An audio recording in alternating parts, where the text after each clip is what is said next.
제가 어려서부터 곧잘 그러셨어요. 우리는 어느 편도 들어서는 안 된다고 말이죠. 하지만 쉬운 문제가 아니에요.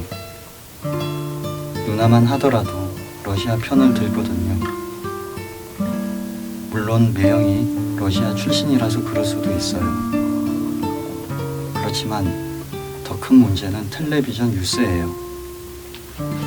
누나는 러시아 방송이 아니면 보질 않거든요. 그런데 그 반대편이라고 해서 다르지 않아요. 우크라이나 사람은 우크라이나 뉴스만 보니까요.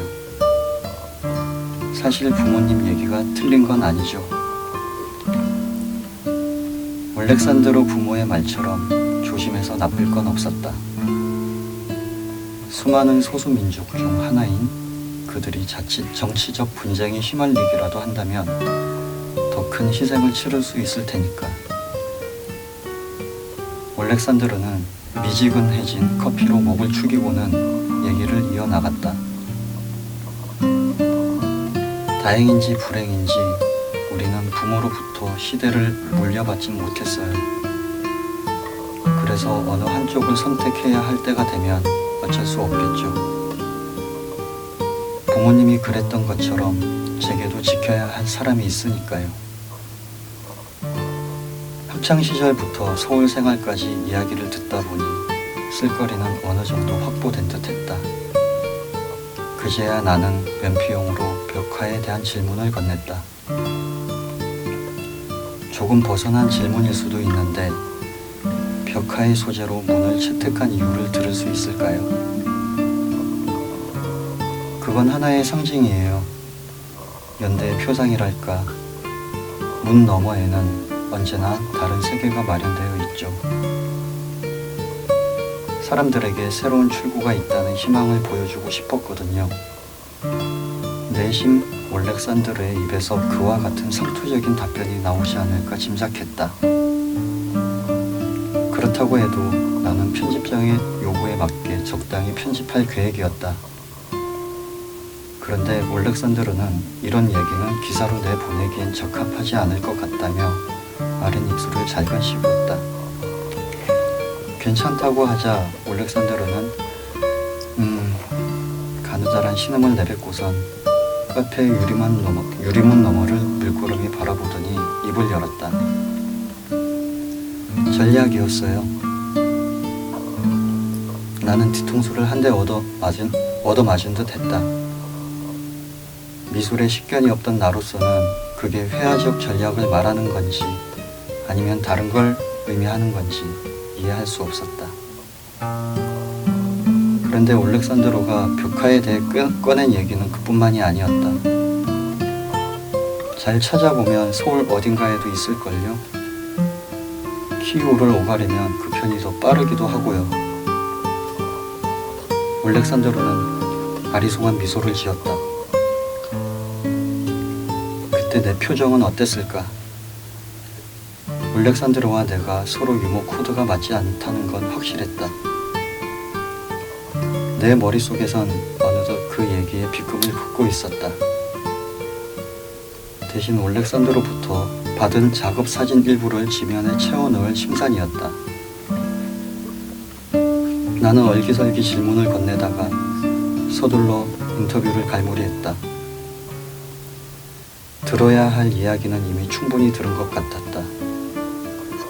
올렉산드르는 인터뷰 말미에 휴대폰을 꺼내어 다시 한번 나탈리아와 태아의 사진을 보았다. 그의 입가엔 미소가 만연했다.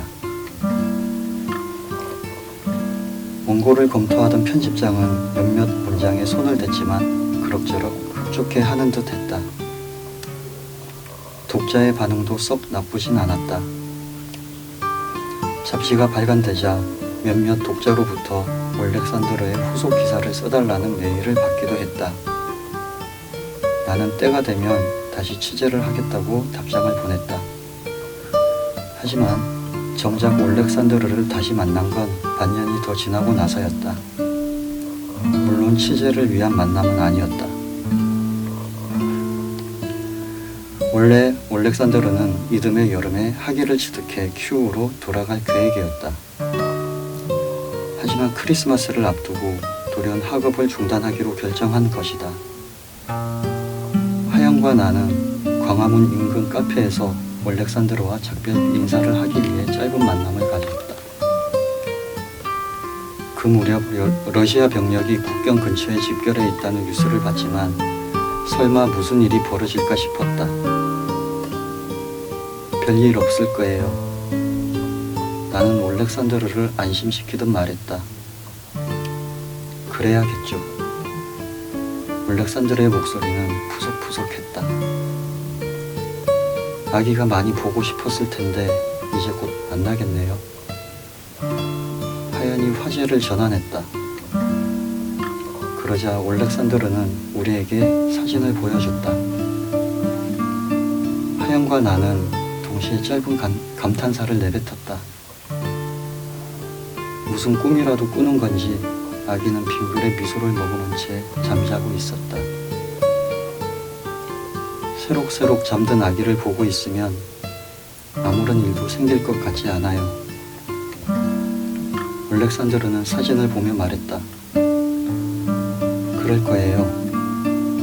우리 조만간 다시 만나요. 창 너머 광장엔 찬바람이 마른 낙엽을 어지러이 몰고 다녔다. 나는 무연히 하늘을 올려다보았다. 구름이 물살치듯 지나가고 있었다. 아기는 어떤 시대를 물려받게 될까? 문득 그런 생각이 들었다. 하루빨리 따뜻한 봄이 왔으면 싶었다. 올렉산드르가 키우로 돌아간 후 우리는 이따금 영상통화로 서로의 안부를 묻곤 했다. 어느 일요일 아침에는 창밖 풍경을 보여주기도 했는데 공원 벤치에 앉아 꾸벅꾸벅 졸고 있는 노인과 강아지와 함께 뛰어다니고 있는 어린아이의 모습이 보였고 어디선가 어렴풋이 새들이 지저귀는 소리도 들렸다.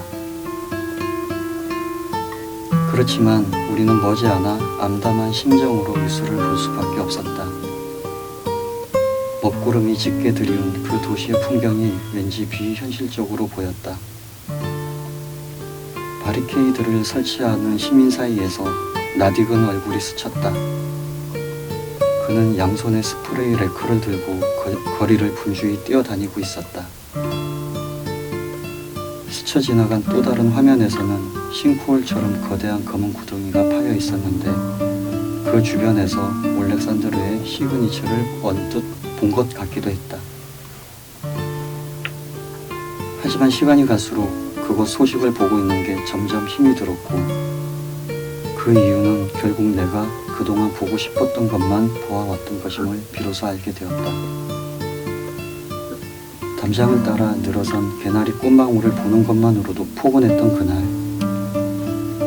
나는 이태원에서 한 이주 노동자를 만나 취재를 한 후 올렉산드르를 처음 만났던 보강동 쪽으로 발걸음을 옮겼다. 공교롭게도 그는 나와 가는 방향이 같았는데 고향 생각이 날 때마다 찾는 곳이 있다며 인사를 건네더니 앞서갔다. 두어 차례 모퉁이를 돌 때까지 보였던 그의 뒷모습은 내가 펜스 근처에 채 다다르기 전에 종적을 감췄다. 녹슨 펜스엔 처음 봤을 때와 달리 강동면을 쓴 바나나에 까만 얼룩이 덕지덕지 묻어 있었다. 그런데 올렉산드르는 대체 왜 거기에 시그니처만 그려놓은 걸까? 나는 천천히 발걸음을 옮겨가며 듬성듬성 녹이 쓴 펜스를 유심히 들여다보았다. 놀랍게도 녹슨 자국 역시 래커를 뿌려 그린 그림이었다. 나는 펜스에 손을 댄 채 키 작은 집 쪽으로 천천히 걸었다. 이었고 쪽문 앞에 이르렀을 때 나는 뭔가 단단히 잘못됐다는 걸 알아차렸다. 그러니까 그 전부가 하나의 벽화였던 것이다. 그렇다면 그 노인과 몰티저는 도대체 어떻게 된 걸까? 나는 나는 노인이 사라졌던 쪽문을 조심스럽게 두드려 보았다. 텅 빈 금속성 소리가 울렸다. 내가 잘못 본 건 노인가 몰티즈인가 아니면 내 앞에 벽화인가 혼란스러웠다. 나는 조심스레 쪽문을 슬쩍 밀어보았다. 문틈 사이로 불어든 날카로운 눈바람이 얼굴을 때렸다. 나도 모르게 질끈 눈을 감았다. 봄의 정반대 계절은 바로 지나온 계절이었다.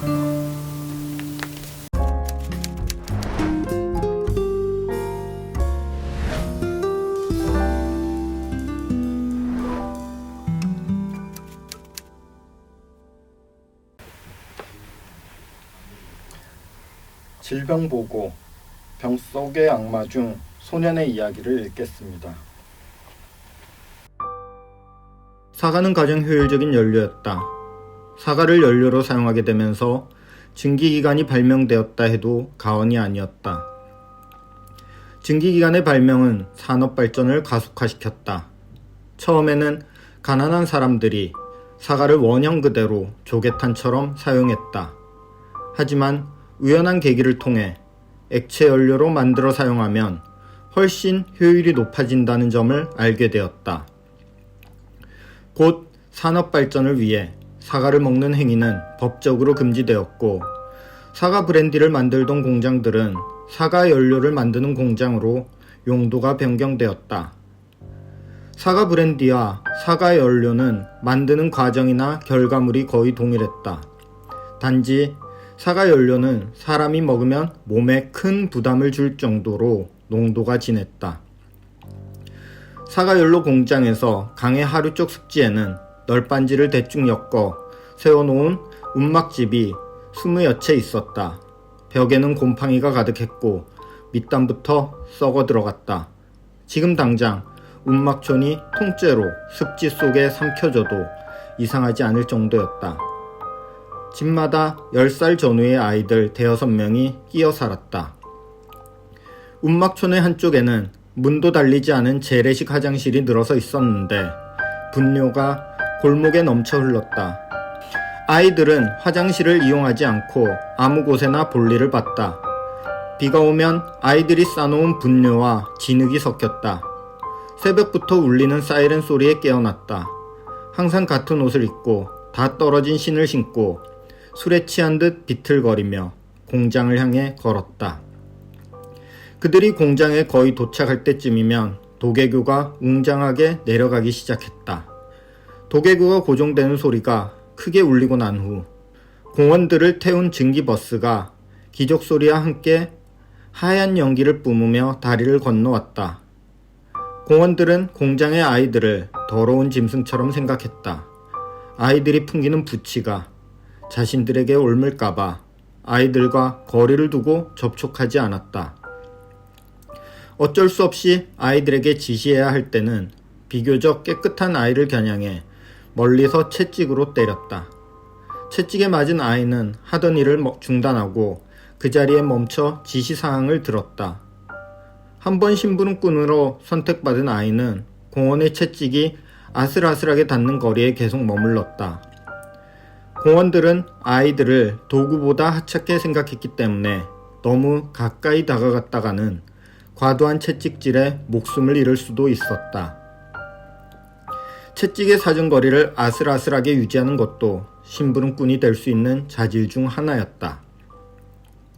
심부름꾼은 공원의 개인 하인처럼 행세하며 다른 아이들에게 명령하듯 행동했다. 검사장에는 육안으로 연료의 최종 상태를 점검하는 몇 명의 선택받은 아이들이 있었다. 검사원으로 있는 아이들은 심부름꾼보다도 높은 위치에 있었다. 그들은 일의 특성상 청결을 유지해야 했기 때문에 더러운 움막촌이 아닌 검사장에 거처를 두고 머물렀다. 냉각수로 사용된 미지근 물로 아침마다 씻을 수도 있었다. 더구나 검사장은 공장장이 직접 순시하는 유일한 장소였다. 가끔 공장장이 직접 그들에게 질문을 할 때면 검사원들은 자신들이 아이들보다 공원에 가깝다고 생각했다. 검사원들은 벨트 컨베이어를 타고 검사장으로 들어오는 각각의 라인에서 배럴마다 담긴 연료를 들여다본 후 합격 스티커를 붙였다. 합격 스티커가 붙은 배럴은 뚜껑이 봉해지고 창고로 옮겨졌다. 특별히 큰 기술을 요구하지는 않았고 브랜디 공정에서 이어진 형식적인 과정일 뿐이었다. 하지만 검사원들은 그렇게 생각하지 않았고 자신들의 임무에 큰 자부심을 가지고 있었다. 스티커에는 검사 라인이 숫자로 표시되어 있었는데 검사원들은 각각의 숫자가 자신들의 서명이라도 되는 듯 자랑스러워했다. 그들은 좁쌀만한 찌꺼기가 있거나 색에 조금만 문제가 있어도 불량 판정을 내렸다. 그런 깐깐함은 연료를 판정하는 데에는 지나친 기준이었지만 이 공장의 사과 연료가 유명해져 비싼 가격에 거래되는 이유가 되었다. 불합격 판정을 받은 사과 연료들은 공장 한쪽에 모아두었다. 아이들은 공원 몰래 불합격된 사과 연료를 마셨다. 삶의 유일한 낙이었지만 공원들에게 들킨다면 목숨을 잃을 것이 분명했다. 아이들은 공장에서 브랜드를 만들던 시절 술병으로 쓰이던 15온스짜리 코르크병을 하나씩 가지고 있었다. 일주일에 한 번 공원들이 일찍 들어가는 날 검사장에서 연료를 받았다. 한 병의 연료로 그들은 일주일을 마셔야 했다. 적은 양이었지만 더 받을 수는 없었기 때문에 작은 병을 목숨처럼 아끼고 소중히 여겼다. 남의 연료를 훔치는 아이는 없었다. 행여 연료를 훔치다 들키면 다시는 연료를 받을 수 없었고 무리해서 따돌림을 당했다. 바로 소년이 그에 대한 본보기였다. 소년은 항상 혼자였다. 소년은 누구와도 이야기하지 않았다. 소년이 정말 남의 연료를 훔쳤는지 직접 본 아이는 없었다. 하지만 연료를 훔쳐서 따돌림 당하는 아이는 항상 있어 왔다. 그것이 바로 모두를 위한 규칙이었고 지금 소년의 역할이었다. 소년은 가장 오래된 나무 창고를 관리했다. 공장이 처음 만들어졌을 당시에는 브랜디를 숙성시키기 가장 좋은 창고였으나 숙성 과정이 필요 없어지면서 오랫동안 사용되지 않았다. 그곳은 유배지나 다름없었다. 소년은 언제나 깨끗하게 창고를 정리했다. 달리 할 일이 없었기 때문일 수도 있지만 가만히 있기에 소년은 외로웠다. 소년은 여름이면 건물이 썩지 않게 곰팡이와 습기를 닦아냈고 겨울에는 지붕에 쌓여있는 눈을 밀어 떨어뜨렸다. 하지만 한 번도 보수하지 않은 창고는 소년의 노력과는 상관없이 지금 당장 무너지더라도 이상하지 않았다. 중략. 발효통에서 시큼한 냄새가 진동하기 시작했다. 곧 그 냄새는 모든 공장으로 퍼졌다. 공장에 쥐들이 늘어났다. 공원들과 아이들의 몸에 냄새가 들러붙었다. 오래지 않아 판자촌에 피비린내가 퍼졌다. 아이들은 아무 곳에나 혈변을 뿌렸다. 혈변을 볼 때 장이 튀어나오기도 했다. 튀어나온 장을 손으로 다시 밀어 넣으며 고통에 몸부림쳤다. 아이들의 손에는 피와 분뇨가 흥건했다. 아이들은 오물이 묻은 손을 무심히 옷에 닦았다. 아이들은 장이 튀어나올까봐 그대로 서서 변을 보기 시작했다. 피로 물든 오물이 아이들의 다리를 타고 흘러내렸다. 주변의 땅이 온통 붉게 물들었다. 공원들은 더욱 지독해진 부치에 코를 막고 아이들을 때렸다. 매질을 당한 아이들의 피부는 석류가 갈라지듯 쩍쩍 갈라졌다. 갈라진 피부에서 끈적끈적한 피가 사방으로 튀어 들러붙었다. 몇몇 공원들은 실수로 입에 들어간 피를 뱉어내고 물로 헹구기도 했다. 아이들에게서 튄 끈적한 피는 잘 닦이지 않았다. 아이들의 갈라진 피부는 아물지 않고 그대로 파충류의 비늘처럼 굳었다. 다리를 타고 흘러내린 오물이 갈라진 피부 사이로 파고들었다. 아이들은 간지럼을 참지 못하고 상처를 긁었다. 살점이 뭉텅이째 뚝뚝 떨어졌다. 바닥에 떨어진 살점은 쥐가 재빠르게 물어갔다. 움푹 파인 상처는 아물지 못하고 더 크게 벌어졌다. 반복될수록 수많은 상처가 더욱 깊고 크게 자랐다. 검붉은 꽃이 피어난 아이들의 옷은 비늘 같은 피부에 들러붙었다. 부풀어 오른 발 때문에 신발을 신을 수도 없었다. 사과로 만든 연료는 점점 더 붉어졌다. 공원들은 장갑을 끼고 마스크를 했다.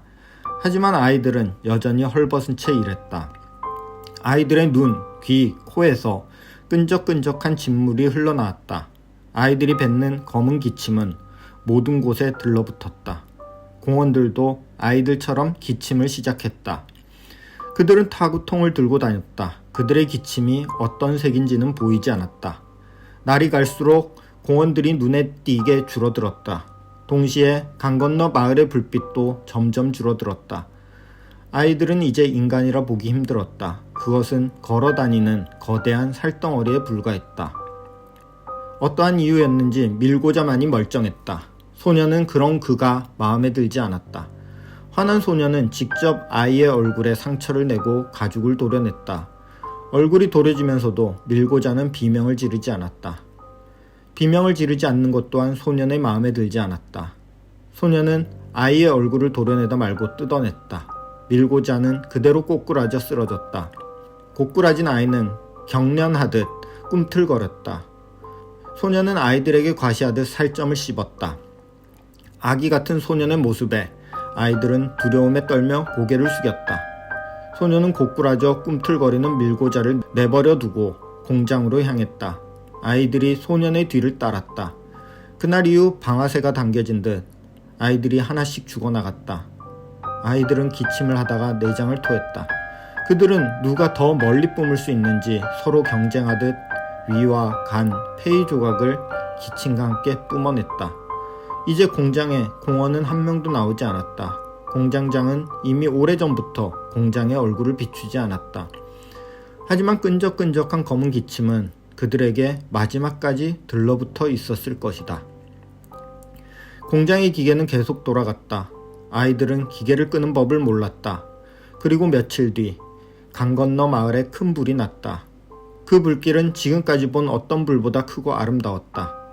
푸른 벽돌집은 그 불길의 중심에서 빛났다. 이제 공장에서 만들어진 연료를 가지러 오는 사람은 없었다. 공원들이 닫고 떠난 공장의 거대한 철문은 그 이후 열리지 않았다. 공장에 갇힌 아이들에게 공장에서 연료를 만드는 행위만이 신앙처럼 남았다. 그들은 연료를 만들 재료가 떨어지자 완성된 연료를 다시 발효통에 부었다. 그리고 죽은 아이들의 시체도 사과 대신 집어넣었다. 식량이 떨어진 아이들은 발효되고 남은 온갖 찌꺼기를 먹었다. 아이들은 연료를 만드는 행위 이외에 어떤 것에도 관심이 없었다. 얼마 지나지 않아 이제 공장에는 소년만 남았다. 모두 저 붉은 땅 아래 잠들었다. 이상이 생겨 멈춘 기계장치의 신은 다시 움직이지 않았다. 연료를 만들 수 없게 된 소년은 홀로 움막에 누워 죽음을 기다렸지만 소년에게 죽음은 아직 찾아오지 않았다. 강 건너 마을이 잿빛으로 변한 이후 불이 켜지지 않은 지도 오래되었다. 어느 날 아침 하늘 높이 걸려있던 다리가 커다란 굉음을 내며 떨어졌다. 공원들이 떠나간 후 하늘로 올라가 다시는 내려오지 않던 다리였다. 떨어진 다리는 곧 강물에 떠내려갈지도 몰랐다. 소녀는 이제 모두 불타버린 강 건너 마을 사이에 홀로 서 있는 푸른 벽돌집을 바라보았다. 소녀는 다리가 하늘에서 떨어진 것이 어딘가 높은 곳의 뜻이라 생각해 공장에서 나가기로 결심했다. 소녀는 강을 건너갈 생각이었다. 공장에 남은 연료는 모두 강으로 흘려보냈다. 소녀는 철문 앞에 섰다.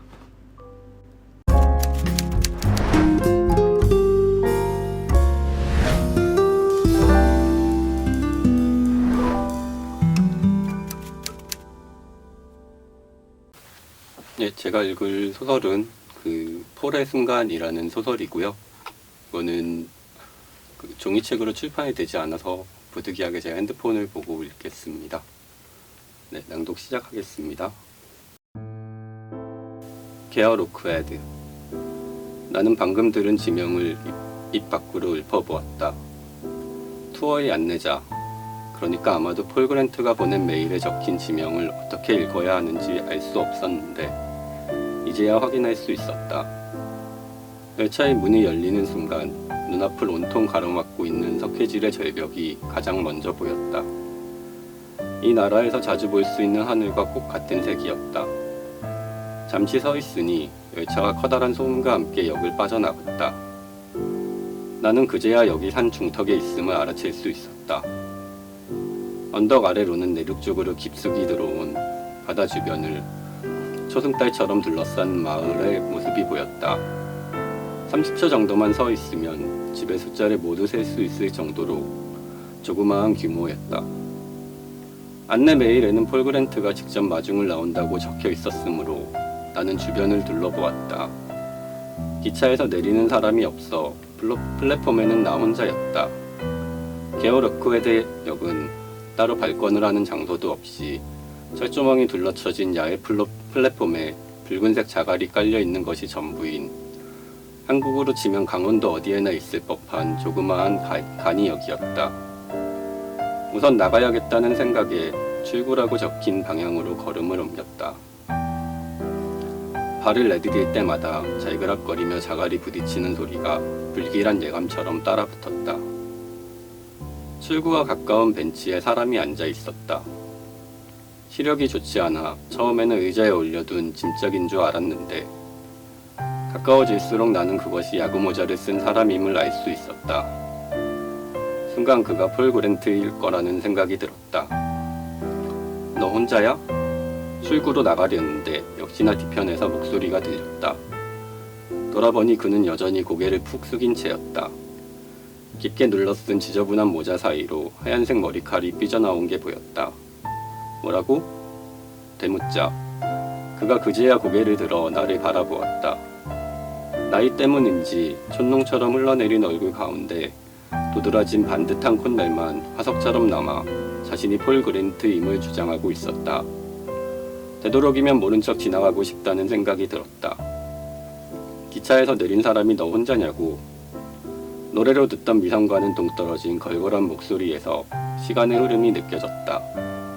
보시다시피 잠깐 그 마스크 좀 벗어봐. 그가 자리에서 일어나 내 마스크를 손가락으로 가리키며 말했다. 나는 손을 들어 마스크를 내렸다. 집중을 하려는 듯 그가 눈을 가늘게 뜨고 나를 바라보았다. 네가 그렇게 물은 그가 헛기침을 한번 했다. 네가 수연? 나는 결국 고개를 끄덕였다. 숨바꼭질에서 들킨 기분이었다. 투어가 아니라면 평일 낮에 이런 장소를 굳이 찾을 동양인은 없을 것 같기 때문이었다. 맞아, 네가 미스터 그랜트? 폴 그랜트? 이미 그가 폴 그랜트라는 사실을 알고 있었지만 혹시나 그와 닮은 나이든 형제가 아닐까 하는 생각으로 되물으며 악수를 하기 위해 손을 내밀었다. 이 사기꾼. 그가 파리를 쫓아버리듯 나의 손을 쳐내며 말했다. 뭐라고? 예상치 못한 반응에 깜짝 놀라 되물었다. 넌 빌어먹을 사기꾼이야. 내가 너를 보기 위해 이 높은 곳까지 걸어왔다니. 한국인들은 모두 사기꾼이야, 씨발. 역시 가수구나 싶은 역 뒤편 산이 울릴 정도로 쩌렁쩌렁한 목청이었다. 더해서 마지막 욕설은 오랜만에 듣는 한국어이기도 했다. 왜 그렇게 얘기하는 거야? 내가 당황해 물었다. 수연은 여자 이름이잖아.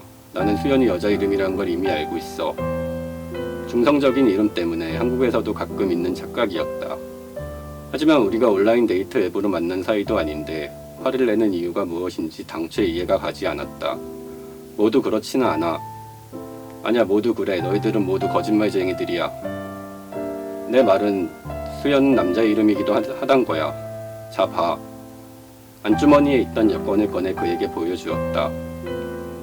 왜 네가 남자라는 사실을 밝히지 않은 거야? 왜? 어딘가 연극적인 대사였다. 진정하고 내 말을 들어봐. 애초에 전화번호도 없이 메일 주소만 적어둔 건 당신이잖아. 그리고 그게 그렇게 중요한 이유가 뭔데? 빤한 수작이 보였으므로 나는 따지듯 물었다. 하 씨발, 언제나 너희는 언제나 말만 잘하지. 이건 이렇고 저건 저렇고. 그래, 내가 너무 멍청해서 번호를 남기지 않았네. 과장된 몸짓으로 그가 자신의 머리를 감싸쥐었다. 모두 이 폴 전응아 그랜트의 잘못이군. 항상 그랬듯이. 맹렬한 기세에 나는 뒤로 한 발짝 물러섰다. 투어는 아무래도 종료인 듯 싶었다. 여기까지 오느라 날린 돈. 이 나라는 교통비가 어마어마하게 비싸다. 여기까지 오느라 날린 돈을 생각하니 슬슬 짜증이 일었다. 그가 나로부터 등을 돌려 혼자 휘적휘적 출구를 향해 걸어갔다. 안 갈 거야? 이제 슬슬 귀국을 할 때가 아닐까 생각하는데 그가 돌아서서 나를 바라보며 물었다. 어디를? 투어 말이야. 네가 요청했잖아. 돈은 갖고 있지. 노카드, 온리 캐시. 그가 다시 내 앞으로 걸어와 손가락 5개를 보이며 관광지에서 자주 볼 수 있는 택시기사처럼 말했다. 이미 안내 메일에 적혀 있어 가격을 알고 있었지만 물가가 높은 나라임을 감안해도 무척이나 비싼 가격이었다. 나는 잠시 망설이다 지갑에서 지폐 5장을 꺼내 건넸다. 한국 돈으로는 거의 10만 원에 가까운 액수였다. 이대로 아무 소득도 없이 돌아가면 여기까지 오는데 쓴 교통비도 아까웠고 곧 엄마의 생일인 탓도 있었다. 한국으로 돌아가 폴 그랜트를 만난 이야기를 해주면 그녀가 좋아할 것이 분명했기 때문이었다.